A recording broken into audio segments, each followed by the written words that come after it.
Hai geng, kali ni aku nak unboxing Ultimate Luminos. Inilah item yang bakal kita review. Tapi sebelum tu kita kena keluarkan pisau ajaib. Macam biasalah. Lepas tu barulah kita boleh potong, kita boleh bedah, kita boleh belah. Barulah kita boleh nampak dua telur ajaib ni. Jatuh lah pula. Jadi inilah dua telur ajaib yang aku masukkan. Tapi sebetulnya aku nak tunjuk bakat aku. Kau boleh buat? Boleh tak? Tak boleh. Ni part yang paling aku malas nak cari ujung seletik dia ni. Jumpa pun. Lepas tu kita buka lah dengan kasar, dengan ganas dan bahaya apa ni? Ni lagi seko lagi seketul telur ni. Selepas kita buka barulah kita boleh buka. Macam mana tu? Di dalam telur ni dapat sekali dengan kertas ni. Ni macam kertas set dia lah sebenarnya. Tapi aku tak dapat pun set dia. Tak silap aku lah. Lagi satu telur ni pun lebih kurang sama saja. Bukan lebih kurang, memang sama lah kan.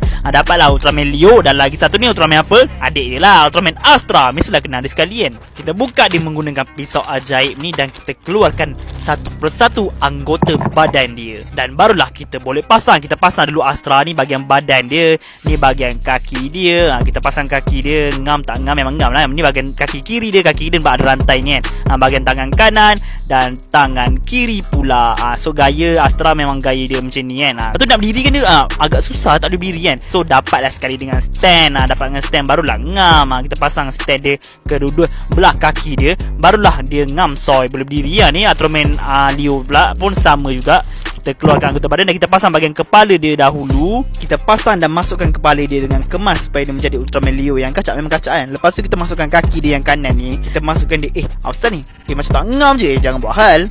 Aduh, masalah. Patutlah salah kaki rupanya. Dan masukkan kaki kiri ke kaki kanan. Memang tak ngam lah. Tengok barulah ngam. Takut dah risau tadi. Kita masukkan kaki dia yang belah kiri ni pula. Lepas tu tangan kanan dan tangan kiri. Dengan gaya dia ni pun korang dah tahu. Dan gaya apa kan? Gaya yang Ultraman Leo yang selalu buat ni memang gaya Ultraman Leo kan. Yang sangat-sangat familiar ni. Tapi masalahnya Leo ni tak dapat stand macam Astra ni tau. Mungkin seller ni terlupa nak letak. Tapi tak apa, kita try berdirikan Leo ni tanpa stand. Nasib boleh berdiri dengan kukuh. Tak apa, kita teruskan ke part yang paling penting. Dua lampu LED ni lah part yang paling penting dalam set ni. Dua-dua berfungsi dengan baik. Okey, kita buka belakang Ultraman Leo ni. Kita masukkan lampu LED ni. Tapi sebelum tu kita kena nyalakan lah. Kalau tak nyala tak ada function lah. Kita tutup dan nampaklah ni lah Ultraman Leo dengan mata yang berlampu. Tapi tak apa nampak sangat kan. Tapi tak apa.